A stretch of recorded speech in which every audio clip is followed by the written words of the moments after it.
ప్రజల్లో మమేకం కావడం, ఆ ఆశయాలకు కట్టుబడడం, నిబద్ధతతో పనిచేయడం.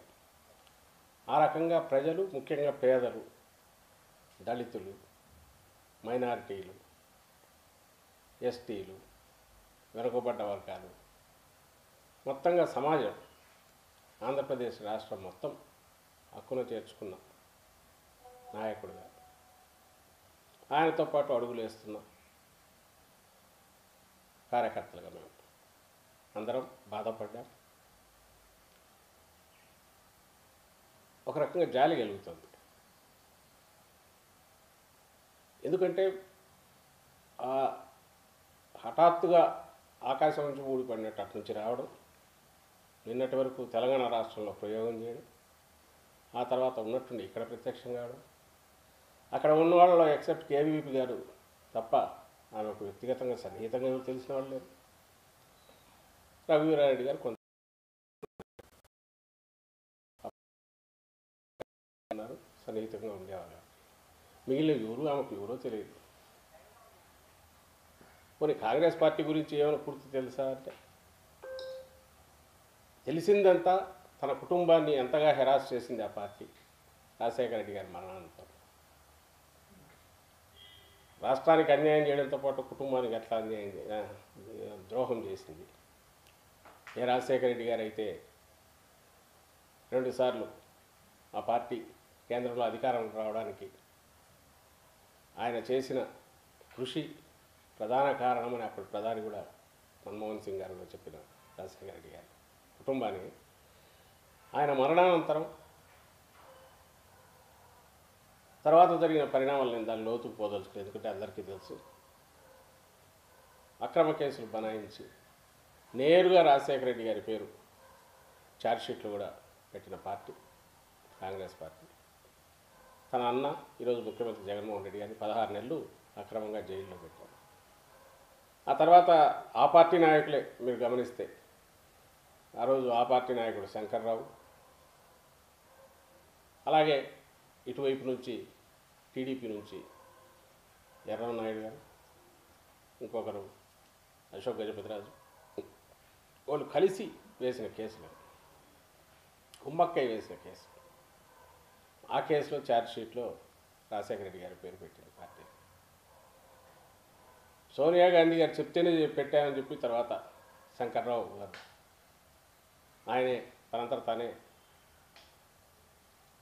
మీడియాతో కూడా చెప్పారు. అలాగే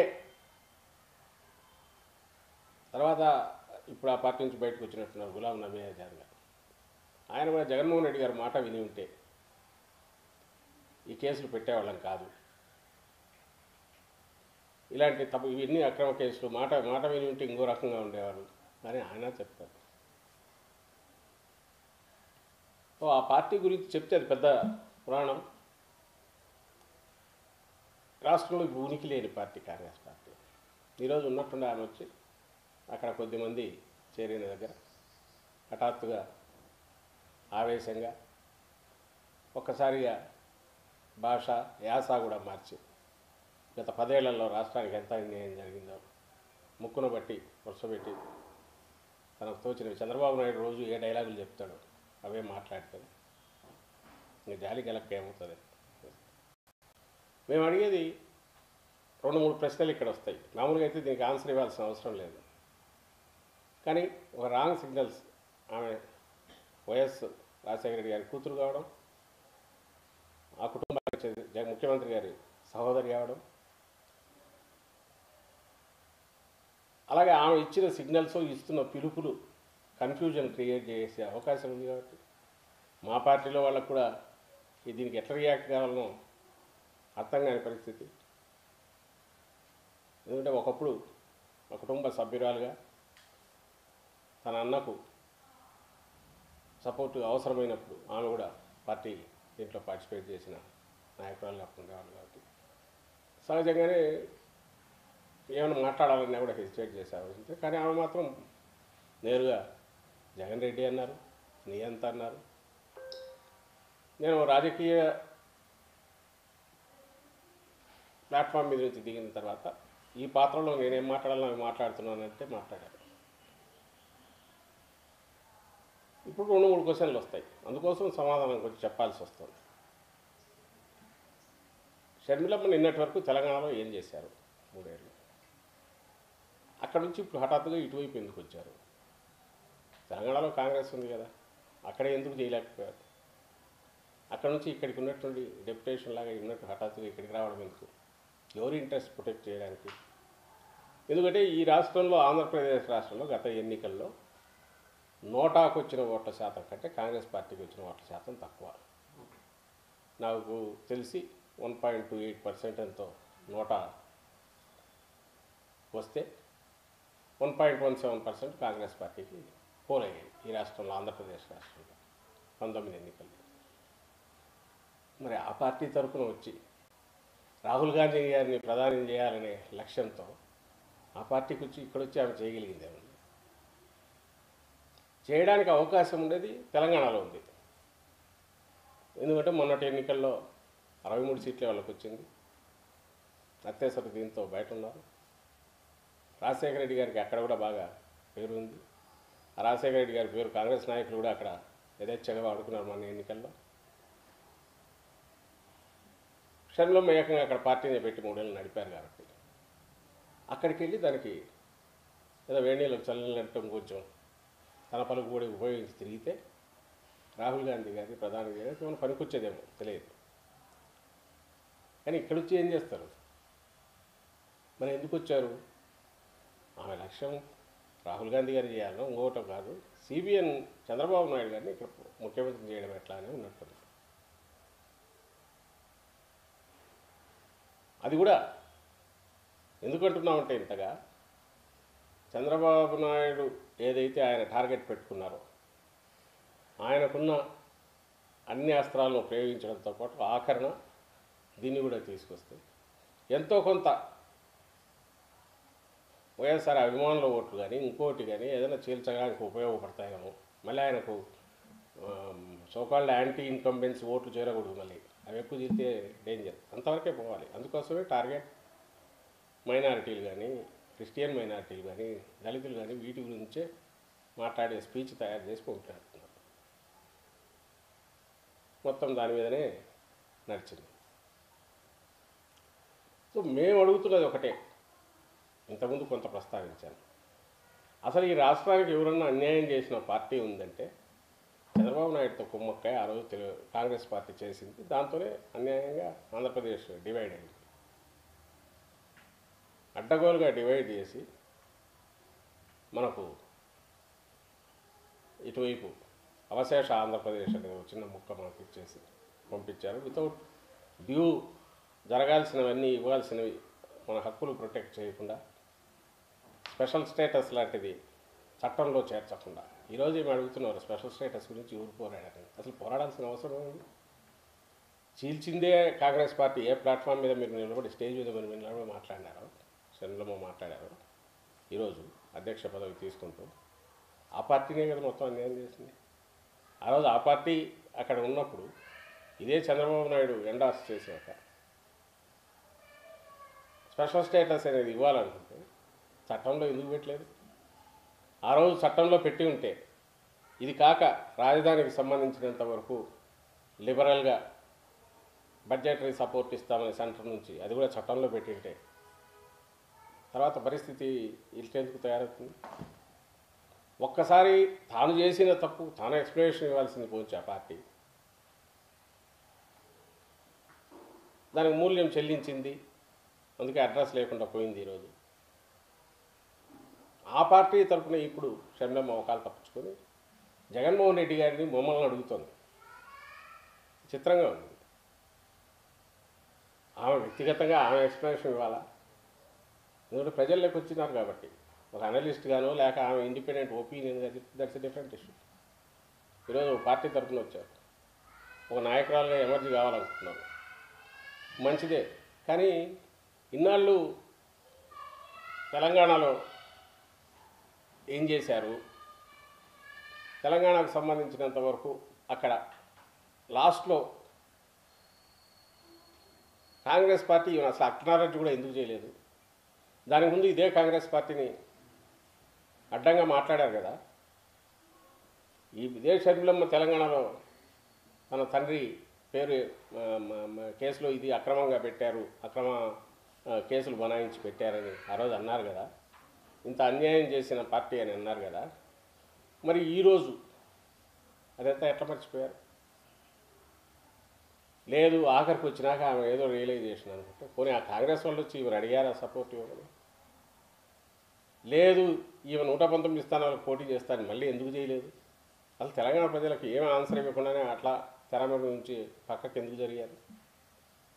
వెనక ఏమి ఇవి జరిగాయి? 119 స్థానాలకు వదిలేసేయండి. కాంగ్రెస్లో ఆ రోజు వాళ్ళు ముందు రిక్వెస్ట్ చేయలేదు, తర్వాత ఈ స్టేట్లో మీకు పనేముందనే తోయడానికి వాళ్ళు ట్రై చేశారు. ఇక్కడ ముఖ్యమంత్రి, తెలంగాణలో ముఖ్యమంత్రి అయిన రేవంత్ రెడ్డి ఇక్కడ ఆమెకు అవకాశం లేదు పొమ్మంటే ఇక్కడ నుంచి ఆంధ్రప్రదేశ్ నేను ఉపయోగించుకుంటాను చంద్రబాబు తెచ్చుకున్నట్టు కనపడుతుంది.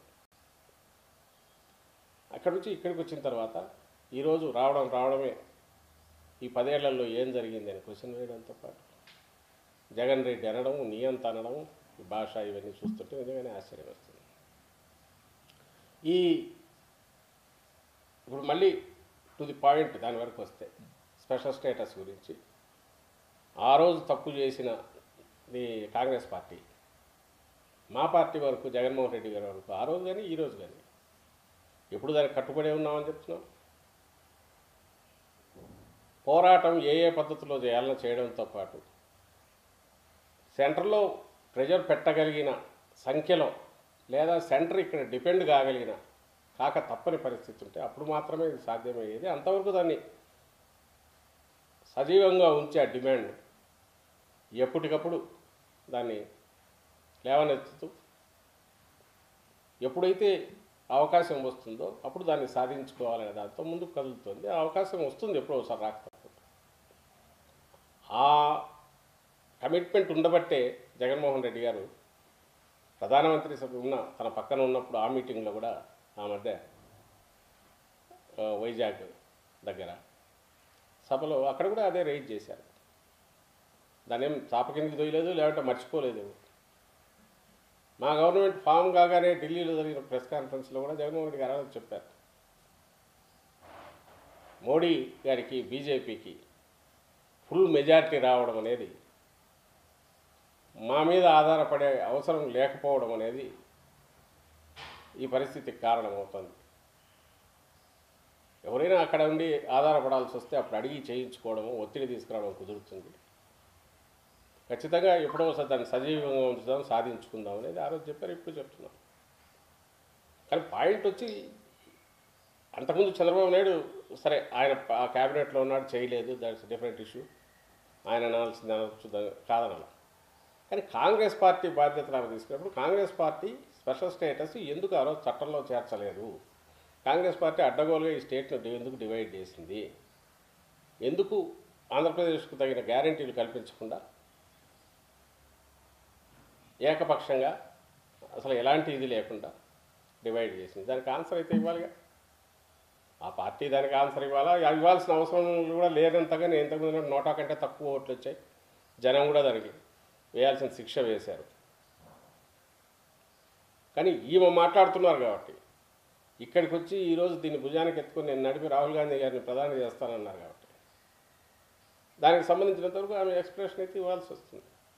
ఒకటి వ్యక్తిగతంగా తను ఈ 3 ఏళ్ళు ఎందుకు తెలంగాణలో నేను అక్కడ బిడ్డను అక్కడే ఉంటానని తెలంగాణ యాసలో మాట్లాడుతూ అక్కడ కాంగ్రెస్ను తూర్పారబట్టి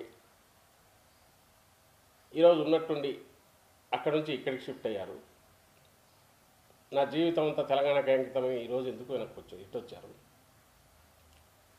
కేవలం జగన్మోహన్ రెడ్డి గారు ఉన్నారనే కదా. జగన్మోహన్ రెడ్డి గారు ఉన్నారు, ఆయనకు సంబంధించినంతవరకు అటాక్ చేయడానికి తను ఒక వెపన్ అవుతారు.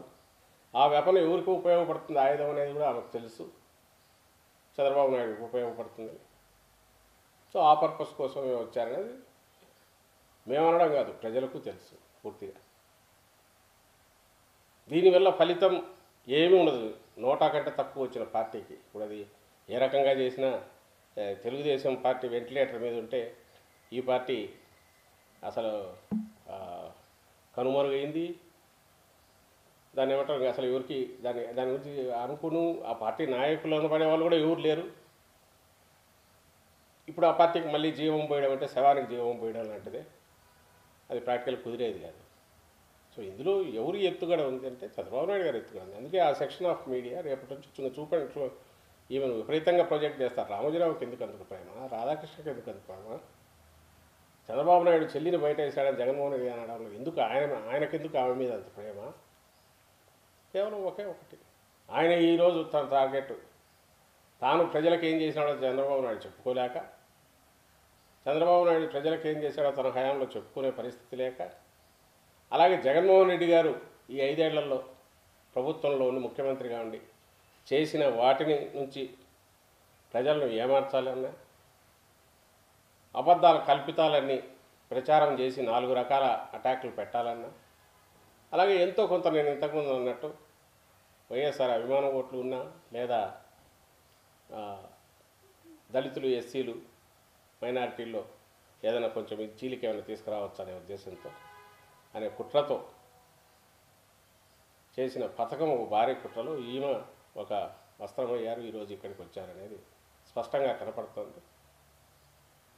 ఇది పోను ఇది ఇంకా మురికి, దాన్ని ఏమంటారు బురద దీనిలాగా ఉంటుంది, దాంట్లోనే చేయాల్సి వచ్చేట్టుంది. కానీ బట్ ప్రజలకు తెలుసు, గమనిస్తున్నారు ఏం జరుగుతుందనే గమనిస్తున్నారు. ఎవరైనా కన్ఫ్యూజన్ గురవుతారేమో చేస్తూ మళ్ళీ చెప్తున్నాం, రాష్ట్రంలో ఉన్నది ఒకటే కాంగ్రెస్ పార్టీ, అది వైఎస్ఆర్ కాంగ్రెస్ పార్టీ. హస్తం గుర్తు చేయి గుర్తున్న కాంగ్రెస్ పార్టీ ఎప్పుడో పోయింది, అది లేదు. వైఎస్ఆర్ గారు ఉన్నారు అందరి గుండెల్లో, ఆయన తనయుడుగానే కాక ఆయన రాజకీయ వారసుడుగా కూడా పూర్తి ఆ స్థానాన్ని ఈరోజు ప్రజల హృదయాల్లో జగన్మోహన్ రెడ్డి గారు సంపాదించుకున్నారు. ఈ రాష్ట్రంలో ఉన్న మైనారిటీలకు కానీ, ఈ రాష్ట్రంలో ఉన్న క్రైస్తవులకు కానీ, ఈ రాష్ట్రంలో ఉన్న దళితులకు కానీ ఎవరికైనా సరే ప్రొటెక్షన్ ఇవ్వగలిగిన శక్తి, దానికి అవసరమైన కమిట్మెంట్ కానీ నిబద్ధత కానీ తనకుందని ఈ 10 ఏళ్ల పోరాటం, ఈ 10-12 ఏళ్ల పోరాటంలో పార్టీ పెట్టినప్పటి నుంచి 2012లో పార్టీ పెట్టినప్పటి నుంచి ఇప్పటి వరకు తను రుజువు చేసుకుంటూ ఉన్నారు. కాబట్టి ఇక్కడ ఇంకో దీని అవసరము అవకాశము లేదు అంటే ప్రజలకు కానీ రాష్ట్రానికి కానీ. ఆ విషయం కేవలం ఎవరికైనా తెలియదు అని ఎవరన్నా అనుకుంటే పిల్లి కదా కళ్ళు మూసుకొని పాలు తాగితే ఎవరు చూడలేదు అనుకున్నట్టు, దానివల్ల ఉపయోగం ఉండదు అని చెప్పదలుచుకున్నాం. అండ్ దీనికి సంబంధించినంత వరకు అంటే ఆ శంలో మాటల్లో క్రైస్తవుల గురించి కూడా ప్రస్తావనకు వచ్చింది. కాబట్టి ఆయన క్రైస్తవుడే కాదు జగన్మోహన్ రెడ్డి గారు, మతం ఏదైనా సరే అది వ్యక్తిగత విశ్వాసంగానే ఉండాలి, అది మనకు పర్సనల్ వ్యక్తిగతంగా సంబంధించింది కావాలి. కానీ అది రాజకీయాల్లోనో లేదా అడ్మినిస్ట్రేషన్లోనో దాని ప్రభావం ఉండకూడదని బలంగా విశ్వసించే వ్యక్తి. కాబట్టి ఏ దేవుడిని ఎవరు గెలిచినా అన్నిటి భావం ఒకటే అని గట్టిగా నమ్మిన వ్యక్తి. కాబట్టి వాటికి అతీతంగా ఈరోజు ఉన్నారు. అక్కడ ఎవరికి ఏ రకంగా అన్యాయం జరిగినా వాళ్ళని ప్రొటెక్ట్ చేసుకోవడం, తన హక్కును చేర్చుకోవడం, ఈ రాష్ట్రంలో ఎట్టి పరిస్థితుల్లోనూ ఎలాంటి దీనివల్లైనా సరే ఇక్కడ ఏ మత ప్రాతిపదిక మీద ఎవరికి ఏ అన్యాయం జరిగినా కూడా ఆయన సహించడు, అలాంటిది జరగనివ్వడని ఇక్కడ ప్రజలు కూడా 5 కోట్ల మంది కూడా అది విశ్వసిస్తున్నారు. అట్ ది సేమ్ టైం ఒక రాష్ట్రంలో ప్రభుత్వంలో ఉన్నప్పుడు మన వ్యక్తిగత ఇష్టాలు కాదు, రాష్ట్రం అవసరాలు, ప్రజల ఆకాంక్షలు ఇవే ప్రధానంగా మన రాజకీయ విధానాలను నిర్దేశించాలని బలంగా నమ్మే వ్యక్తి. కాబట్టి ఆ కేంద్రంలో ఎవరున్నా వాళ్ళతో సమన్వయం చేసుకొని వీలైనంత వరకు రాష్ట్రానికి మేలు జరిగేటట్టు చేయాలని ఆలోచించిన నాయకుడు జగన్మోహన్ రెడ్డి గారు. ఎక్కడో ఏమూలో ప్రతి దాని మీద రియాక్ట్ కావడానికి ఆయన మీడియా ఏమంటారు సంపాదకులు ఇది కాదు, ఒక వ్యక్తి కాదు, తన లిమిటేషన్స్ తెలుసు. ఈ రాష్ట్రంలో ప్రజలు అభిమానించారు, ఈ రాష్ట్రానికి ఏం చేయగలం అనేది ఆలోచించాలి. ఈ రాష్ట్రంలో ఉన్న అన్ని మతాల ప్రజలను, అన్ని కులాలు, అన్ని వర్గాల, అన్ని ప్రాంతాల ప్రజల ఇంట్రెస్ట్ ప్రొటెక్ట్ చేయాలి. దాని దగ్గర మాత్రం ఎట్టి పరిస్థితుల్లో రాజీ పడే ప్రసక్తి ఉండదు.